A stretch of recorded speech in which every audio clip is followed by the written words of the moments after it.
So welcome back guys to nine story moments. तो guys आप में से काफ़ी सारे लोग ये कहते हैं मुझे कि मैं अभी के लिए जो एक्सप्लेन कर रहा हूँ उसकी वीडियो भी साथ में चलाऊँ। तो गाइस मैं उन्हें बताना चाहता हूँ कि अभी के लिए ये नोवेल मैं एक्सप्लेन कर रहा हूँ और इसके एपिसोड अभी आए ही नहीं, इसलिए गाइस मैं वीडियोस की पिक्स को यूज़ करता हूँ अपनी वीडियोस में। जब बिना कोई टाइम ज़ाया के सीधा आते हैं वीडियो की तरफ, जहाँ पर गाइस अभी के लिए शाओयन एक जगह पर रुक गया था और वो उन 4 बॉक्सेस की तरफ गौर से देखने लगते हैं जहाँ पर शेल्फ पे लिखा हुआ था डी क्लास की मेथड। अब गाइस शाओयन ये सारी चीजें देखकर बहुत ही ज्यादा हैरान होता है और अभी के लिए वो काफी ज्यादा खुश भी था और वो कहता है कि ये ओल्ड ग्राउंड डीमन घोस्ट, इसकी कलेक्शन तो बहुत ही ज्यादा है। इसने इवन के इतनी ज्यादा हाई लेवल की दाऊ टेक्निक्स इस तरह शेल्फ में कितनी ज्यादा अरेंज करके रखी हुई हैं। अब इसके साथ ही गाइस शाओयन कुछ महसूस करते हैं और उसे पता चलता है कि इन दाऊ टेक्निक्स के इर्द गिर्द ओल्ड ग्राउंड डीमन घोस्ट ने कोई लाइट बैरियर लगाया हुआ था जिसमें के शाओयन स्पिरिचुअल स्ट्रेंथ थोड़ी बहुत महसूस कर पा रहा था। और गाइस इस चीज को देखकर फर्स्ट एल्डर शुक्यान भी कहते हैं लगता है कि ये स्पेशल बैरियर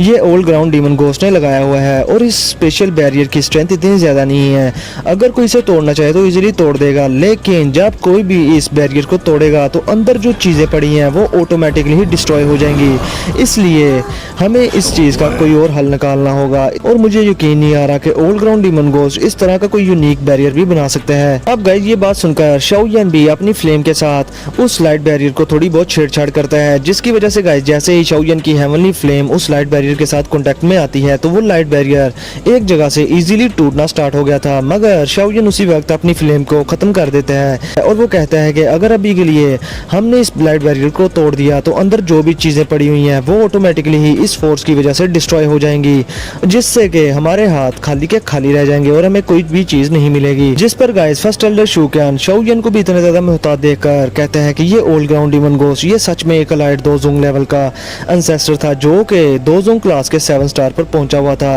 और इसने इस तरह की चीज बना दी जो कि इसके मरने के बाद भी इतनी ज्यादा मुश्किल पैदा कर रही है हमारे लिए। और हाँ, सच में अपनी आंखों के सामने इतना ज्यादा ट्रेजर देखने के बाद कोई उसको हाथ भी ना लगा पाए, ये वाली फीलिंग बहुत ही ज्यादा बुरी है। अब गाइस इसके साथ ही शाओयन के शैतानी दिमाग में एक ख्याल आता है लिटिल गर्ल जियन का, और अभी के वो लिटिल गर्ल जियन को बड़े प्यार से देखने लगते हैं जो कि अभी के लिए उस मैजिकल बीस्ट को मार के फारग हुई थी। और गाइस अभी के लिए शाओयन को याद आ गया था कि लिटिल गर्ल जियन में इस तरह के बैरियर को पार करने की इम्यूनिटी है और लिटिल गर्ल जियन बगैर इस बैरियर को तोड़े इजीली ही इस बैरियर के आर पार जा सकती है। अब गाइस लिटिल गर्ल जियन शाओयन को अपनी तरफ इस तरह से स्माइल करता देखकर बड़ा मुंह बनाकर समझ जाती है कि ये लड़का जरूर कोई ना कोई मुझसे काम करवाना चाहता है। और इसके साथ ही लिटिल गर्ल जियन शाओयन से पूछती है कि अब तुम मुझसे क्या करवाना चाहते हो, जिस पर शाओयन लिटिल गर्ल जियन को लालच देते हुए कहता है कि अगर तुम इस बैरियर के पार रखी हुई चीजों को निकाल कर मुझे दे दो तो मैं फिर तुम्हें वो सारे मेडिसिनल इंग्रेडिएंट्स दे दूंगा जो कि मैंने और तुमने बहुत सारे मैजिकल बीज से छीने थे, और तो और मैं उन सभी के रेयर मेडिसिनल इंग्रेडिएंट्स को रिफाइन करके बहुत सारे फ्लेवर्स में कन्वर्ट करके तुम्हें दूंगा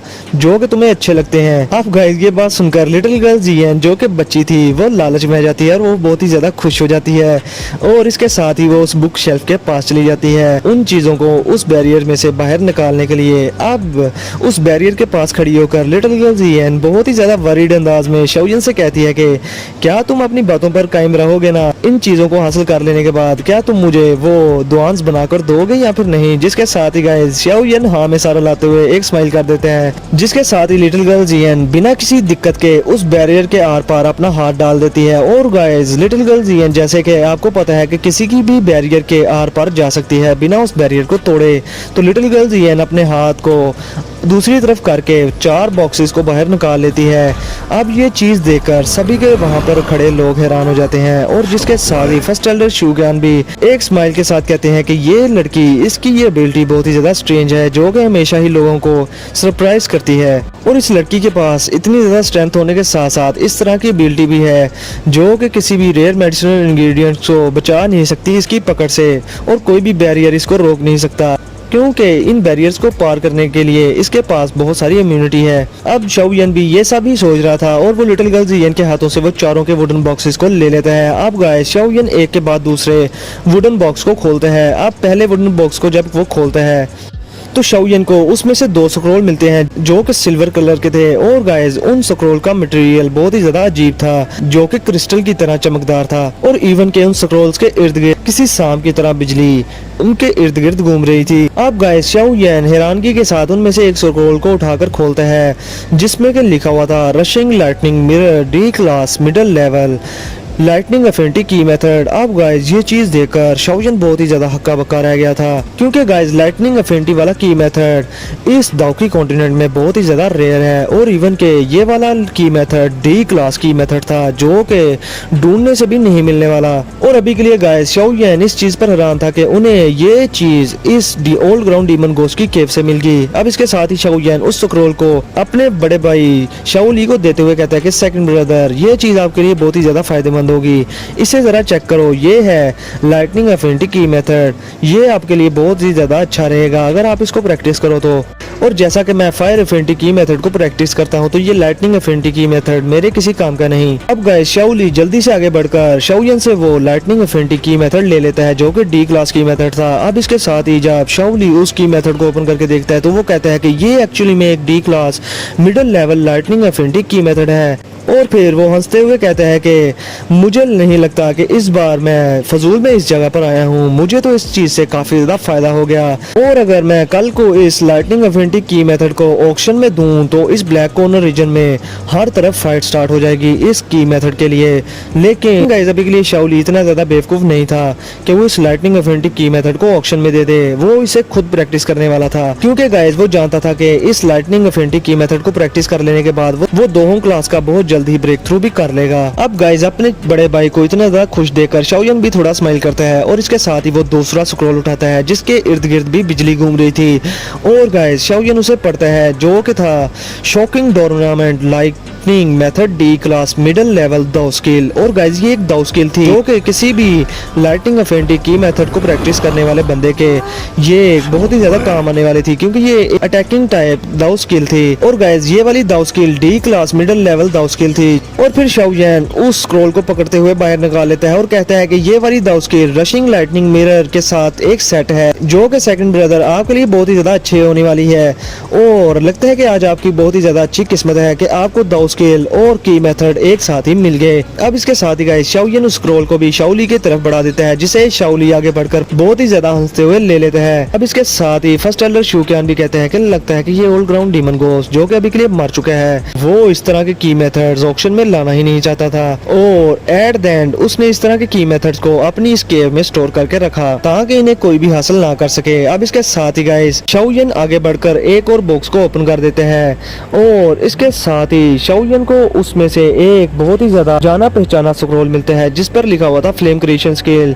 जिसके साथ ही गाइस शाओयन बहुत ही ज्यादा हैरान हो जाता है क्योंकि ये फ्लेम क्रिएशन स्किल शाओयन ने फेंग जेन और उसके साथ डीमन फ्लेम वैली के 2 एल्डर्स को मारकर उनसे छीनी थी। और इसके साथ ही शाओयन उस स्क्रॉल को ओपन कर लेता है और उसको थोड़ा बहुत रीड करना स्टार्ट कर देता है। अब गाइस शाओयन उस फ्लेम क्रिएशन स्किल के स्क्रॉल को अच्छे से रीड करता है मगर उसको इसमें कोई भी डिफरेंस नहीं मिलता क्योंकि शाओयन ने जो पहले वाला स्क्रॉल फ्लेम क्रिएशन स्किल का फेंग जेन से चुराया था ये और वो सेम टू सेम थे। मगर इसके साथ ही शाओयन जब उस स्क्रॉल को बंद करने वाला था तो उसकी नजर पड़ती है नीचे जहाँ पे लिखा हुआ था कि रियल। जिसके साथ ही शाओयन ये लफ्ज पढ़ के हैरान हो जाता है। वो कहता है कि फ्लेम क्रिएशन स्किल क्या ये रियल वाली है? तो फिर वो फेंग जेन के पास जो स्किल थी वो क्या फेक थी जो कि मैंने उससे हासिल की थी। अब गाइस इसके साथ ही शाओयन इस फ्लेम क्रिएशन स्किल पर लिखे हुए ओल्ड ग्राउंड डीमन घोस्ट के लफ्ज गौर से पढ़ने लगते हैं जहां पर guys old ground demon ghost ने लिखा हुआ था कि ये फ्लेम क्रिएशन स्किल पहली वाली फ्लेम क्रिएशन स्किल से एक लेवल अप है क्योंकि वो जो पहली वाली फ्लेम क्रिएशन स्किल थी उसको प्रैक्टिस करने के लिए 3 लोगों की जरूरत होती थी और 3 लोग इसको प्रैक्टिस करने के बाद एक फेक हेवनली फ्लेम बना सकते थे और उस फेक हेवनली फ्लेम बनाने के बाद उन तीनों को बहुत ही ज्यादा हैवी प्राइसेस पे करना पड़ती थी। मगर ये वाली फ्लेम क्रिएशन स्किल ये उससे एक लेवल हाई है और इस फ्लेम क्रिएशन स्किल को यूज करते हुए कोई भी खुद से फेक हेवनली फ्लेम को बना सकते हैं वो भी अकेले। और इस फेक हेवनली फ्लेम की स्ट्रेंथ पहले वाली फ्लेम क्रिएशन स्किल की फेक हेवनली फ्लेम से काफी ज्यादा होगी और इससे जो बैकलैश होगा बंदे को वो भी बहुत ही ज्यादा वीक होगा। मगर इस चीज को प्रैक्टिस करना इतना आसान भी नहीं और ये बहुत ही ज्यादा कम्प्लीकेटेड डेडिकेटेड है। अब गाइस शाओ यान जिसने के अभी के लिए जो फैंग यान से फ्लेम क्रिएशन स्किल छीनी थी वो अभी तक प्रैक्टिस नहीं की थी, वो इसलिए कि शाओ यान को पता था कि इस फ्लेम क्रिएशन स्किल को प्रैक्टिस करने के बाद उसे एक बैकलैश मिलेगा और गाइस इसीलिए शाओ यान उसे अभी के लिए प्रैक्टिस नहीं था कर रहा। और अभी के लिए शाओ यान को जैसा कि ओल्ड ग्राउंड डीमन घोस्ट की रियल वाली फ्लेम क्रिएशन स्किल मिल चुकी है, तो शाओ यान कहता है कि ये ओल्ड ग्राउंड डीमन घोस्ट मुझे यकीन नहीं आ रहा कि इसने इस फ्लेम क्रिएशन स्किल को इस हद तक परफेक्ट बना दिया। अभी के लिए मेरे पास इसको प्रैक्टिस करने के बाद एक और एबिलिटी आ जाएगी। अब गाइस शाओ यान मजीद कहता है कि ये वाली फ्लेम क्रिएशन स्किल इसको प्रैक्टिस कर लेने के बाद मैं अपनी एक फेक हेवनली फ्लेम बनाऊंगा और तब के टाइम मुझे एलिमिनेशन फायर लोटस बनाने में कोई भी दिक्कत नहीं आया करेगी। ये ओल्ड ग्राउंड डीमन घोस्ट इसने मेरी काफी ज्यादा हेल्प कर दी, क्योंकि अभी के लिए मैं जब सेंट्रल प्लेन्स में जाऊंगा तो मैं इजीली ही एलिमिनेशन फायर लोटस बना पाऊंगा जो कि 4 हेवनली फ्लेम से बनता है। अब इसके साथ ही गाइस फर्स्ट एल्डर शूक्यान शाओ यान की ये बातें सुनकर एक स्माइल कर देते हैं और फिर उनकी नजर पड़ती है बाकी के बचे हुए 2 वुडन बॉक्सेस पे। शाओ यान आगे बढ़कर एक वुडन बॉक्स को ओपन कर देते हैं जिसमें के गाइस शाओ यान को एक फेरी रेड राउंड बीड मिलता है और उसके साथ ही एक बैम्बू स्क्रोल पड़ा हुआ था। अब इसके साथ ही गाइस शाओ यान जब उस बीड को देखता है तो उसकी आंखें फटी की फटी रह जाती हैं और वो कहता है कि ये एक मॉन्स्टर कोर है। और गाइस अभी के लिए वो मॉन्स्टर कोर बहुत ही ज्यादा हाई रैंक का था और शाओ यान अभी के लिए बहुत ही ज्यादा हैरान था कि ओल्ड ग्राउंड डीमन घोस्ट के पास इस तरह के हाई रैंक वाला मैजिकल बीस्ट का मॉन्स्टर कोर कहां से आ गया। अब फर्स्ट एल्डर शूक्यान भी उस मॉन्स्टर कोर को देखकर कहते हैं कि हाँ कि ये मॉन्स्टर कोर वाकई में किसी हाई रैंक के मैजिकल बीस्ट का मॉन्स्टर कोर है और मुझे लगता है कि ये मैजिकल बीस्ट जब के वक्त जिंदा होगा तो वो कोई रैंक 7 का मैजिकल बीस्ट होगा जो कि फायर एफिनिटी वाला मैजिकल बीस्ट होगा। और मुझे यकीन नहीं आ रहा कि ओल्ड ग्राउंड डीमन घोस्ट ने इस तरह के मैजिकल बीस्ट को मारकर उससे ये चीज कैसे ले ली, क्योंकि रैंक 7 का मैजिकल बीस्ट किसी अलाइड 2 जोंग लेवल के एंसेस्टर के बराबर का होता है और उसके पास ह्यूमन जैसी इंटेलिजेंस भी होती है और अगर कोई भी उसको मारना चाहे तो तब के टाइम वो अपना मॉन्स्टर कोर खुद ही तबाह कर देता है और इस तरह के मैजिकल बीस्ट का मॉन्स्टर कोर कोई भी इतनी आसानी से हासिल नहीं कर सकता। जिसके साथ ही गाइस शाओ यान भी सरप्राइज में अपना सर हाँ में हिला देता है। अब उसकी नजर उस बैम्बू स्क्रोल पे पड़ती है जिसके साथ ही शाओ यान आगे बढ़कर उस बैम्बू स्क्रोल को ओपन कर देते हैं। अब गाइस जैसे ही शाओ यान उस बैम्बू स्क्रोल को ओपन करते हैं तो उसमें से एक लाइन टूट जाती है जिसके साथ ही उस बैम्बू स्क्रोल पर रेड कलर से कुछ लफ्ज जाहिर होते हैं जिनमें लिखा हुआ था कि स्काई डीमन पपेट। अब गाइस ये चीज पढ़ने के बाद शाओ यान बहुत ज्यादा हैरान होता है और वो उस बैम्बू स्क्रोल को रीड करना स्टार्ट कर देता है जिसमें लिखा हुआ था कि स्काई डीमन पपेट ये वाली स्किल ये कोई की मेथड नहीं और ना ही ये कोई ऑर्डिनरी डाउ टेक्निक है, बल्कि ये एक स्किल है जो कि पपेट स्किल है जो कि एंशिएंट टाइम से चली आ रही है और हमें स्काई डीमन पपेट को रिफाइन करने के लिए 3 तरह की चीजों की जरूरत पड़ती है, एक लाश की और एक स्पिरिट की और एक मॉन्स्टर कोर की। और जो लाश होती है वो होती है डिवाइस, जो स्पिरिट होती है वो उस लाश को गाइड करने वाली होती है और जो मॉन्स्टर कोर होता है वो उस लाश का दिल होता है। और इस चीज में और भी ज्यादा इंग्रेडिएंट्स डालने के बाद हम किसी डीमन पपेट को बना सकते हैं। और जो डीमन पपेट होता है वो 3 लेवल्स में डिवाइड है जिसमें पहला आता है स्काई डीमन पपेट, दूसरा ग्राउंड लेवल डीमन पपेट और तीसरा मैन डीमन पपेट। और ये वाले लेवल्स डिपेंड करते हैं कि बंदा कौन सी फ्लेम यूज कर रहा है और किस तरह के इंग्रेडिएंट्स का यूज कर रहा है इस डीमन पपेट को रिफाइन करने में। और जबकि कोई भी डीमन पपेट रिफाइन हो जाए तो उसके पास बहुत ही ज्यादा स्ट्रेंथ आ जाती है और उसमें कोई भी ज्यादा इमोशन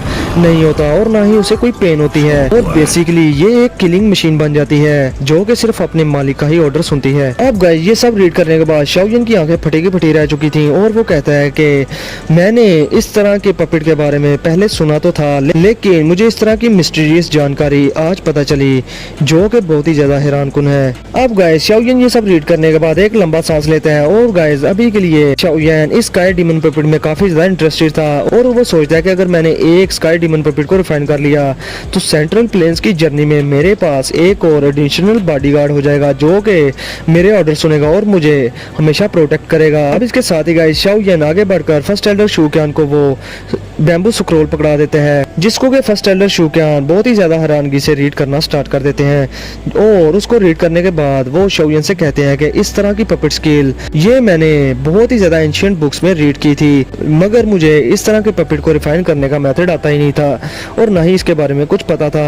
और मुझे अभी के लिए बहुत ही ज्यादा हैरानगी है कि इस तरह की पपेट स्किल मैं ओल्ड ग्राउंड डीमन घोस्ट की स्टोरेज केव में से मुझे देखने को मिलेगी। और अभी के लिए मुझे समझ आ गई है कि ये जो रैंक 7 का फायर एफिनिटी वाला मॉन्स्टर कोर था वो उस old fellow old ground demon ghost ने सिर्फ उस स्काई डीमन पपेट को ही रिफाइन करने के लिए यहाँ पे रखा हुआ था। जिसके साथ ही गाइस शाओ यान भी एक स्माइल के साथ हाँ में सारा ला देता है। अब गाइस शाओयन उस मॉन्स्टर कोर को देखते हुए एक हल्की सी स्माइल कर देता है और वो दिल में काफी ज्यादा एक्साइटेड भी था। अब गाइस इसके साथ ही फर्स्ट एल्डर शूक्यान शाओयन से कहते हैं कि ये स्काई डीमन पपेट को रिफाइन करने के लिए किसी को बहुत ही ज्यादा जालिम बनना पड़ेगा, क्योंकि इसके लिए आपको एक लाश, एक स्पिरिट की और एक मॉन्स्टर कोर की जरूरत पड़ेगी और ये चीजें बहुत ही ज्यादा यूनिक हैं और इसको रिफाइन करने का मेथड भी काफी ज्यादा यूनिक है। और फिर फर्स्ट एल्डर शूक्यान उस बैम्बू स्क्रोल को शाओयन को वापस देते हुए कहते हैं कि ये वाली चीज ये तुम्हें ही सूट करती है और ये तुम्हारे लिए अच्छी भी रहेगी, क्योंकि अभी के लिए तुम एकेडमी से जा रहे हो और सेंट्रल प्लेन्स में क्या पता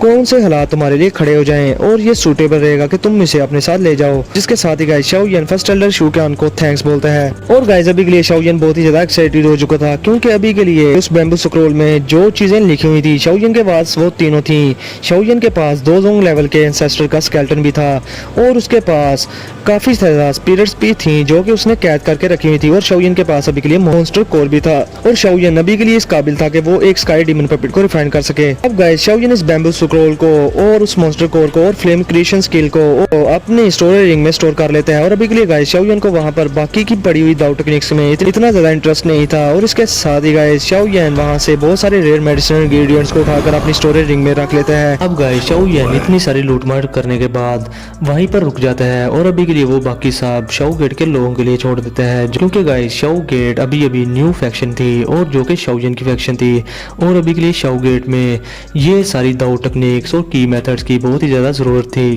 क्योंकि उनके पास अपने बंदों को देने के लिए कोई भी दाव टेक्निक या की मेथड नहीं था और अभी के लिए उनकी ये वाली प्रॉब्लम भी हल होगी। अभी के लिए गाइस शाओ ली जो कि देखता है कि शाओयन ने लूट मार करना बंद कर दिया है तो वो एक स्माइल के साथ बाकी के शाओ गेट के मेंबर से कहता है कि ये लो सभी की स्टोरेज रिंग्स और इनमें जितने भी ये की मेथड्स और चीजें हैं इनमें स्टोर कर लो। अब गाइस शाओ गेट के सारे लोग आगे बढ़कर उस वेयर हाउस को खाली कर देते हैं। इस थोड़ी देर में ही वो वेयर हाउस खाली हो जाता है और वो सभी के लोग वहां से निकल जाते हैं। और फिर इसके साथ ही शाओयन को याद आती है ट्यान हुआ जुंजी की और अभी के लिए वो सोचता है कि मुझे अभी के लिए ट्यान हुआ जुंजी को डीप स्लीप से जगाना होगा, वरना ये ना हो कि ट्यान हुआ जुंजी की स्पिरिट इस दुनिया से खत्म हो जाए और अगर वो खत्म होगी तो इसके साथ ही फेयर स्पिरिट आजाद हो जाएगी जो कि ट्यान हुआ जुंजी ने कैद करके रखी हुई है अभी के लिए। और फेयर स्पिरिट का भी इतना ज्यादा मसला नहीं, उसको तो मैं डील कर लूंगा, मगर आने वाले टाइम में ट्यान हुआ जुंजी मेरे लिए बहुत ही ज्यादा हेल्प प्रोवाइड कर सकते हैं और जब के वक्त ट्यान हुआ जुंजी की स्ट्रेंथ रिकवर हो जाएगी तो इससे मुझे बहुत ही ज्यादा फायदा होगा और हो सकता है कि जब के वक्त मैं हॉल ऑफ सोल से भिड़ूंगा तो तब के वक्त मुझे कॉन्फिडेंस होगा कि मेरी बैक पे कोई ना कोई है मुझे सपोर्ट करने के लिए। और गाइस शाओयन ने सुना था कि जो हॉल ऑफ सोल के ऑनरेबल एल्डर्स हैं वो सारे के सारे 2 जून क्लास के एक्सपर्ट्स हैं, तो इसलिए गाइस शाओयन चाहता था कि उसकी साइड पर कोई 2 जून क्लास का एक्सपर्ट हो जो कि कल को हॉल ऑफ सोल से पंगा लेने में जरा सी भी ना झिझके और शाओयन की हेल्प करे। और तो और अभी के लिए शाओयन ने पिल गैदरिंग कंपटीशन में भी हिस्सा लेना था, जिसमें कि किसी भी बंदे का बैकग्राउंड बहुत ही ज़्यादा स्ट्रांग होना चाहिए और उस पिल गैदरिंग कंपटीशन में बैकग्राउंड और स्ट्रेंथ को बहुत ही ज़्यादा अहमियत दी जाती थी और जो वीक पर्सन होता था उसको तो लोग हड्डियों समेत ही कच्चा चबा जाते थे। अब गाइस शाओयन के पास टाइम तो बहुत कम था, इसलिए उसे इन सारी चीज़ों के लिए प्रिपेयर पहले से ही होना था सेंट्रल प्लेन्स में जाने के लिए। और अभी के लिए शाओयन सोचता है कि मुझे हर हाल में वो वाली पिल बनानी होगी जो कि किसी भी बंदे की साउल को इजीली नूरिश कर दे। और आप लोगों को तो पता ही कि शाओयन के पास अभी के लिए 10 दिन बचे हुए थे ट्यान हुआ जुंजी को डीप स्लीप से जगाने के लिए और इस तरह की साउल को नूरिश करने वाली पिल बनाना कोई मुश्किल बात तो नहीं थी, मगर शाओयन के लिए अभी के लिए दिक्कत ये थी कि उसके पास फार्मूला कहाँ से आए और तो और उसके पास मेडिसिनल इंग्रेडिएंट्स कहाँ से आए जो कि बहुत ही ज़्यादा रेयर होते हैं। मगर गाइस अभी के लिए शाओयन को फार्मूले के बारे में ज़रा सी भी चिंता नहीं थी, क्योंकि मास्टर यालाओ ने उसके लिए बहुत सारे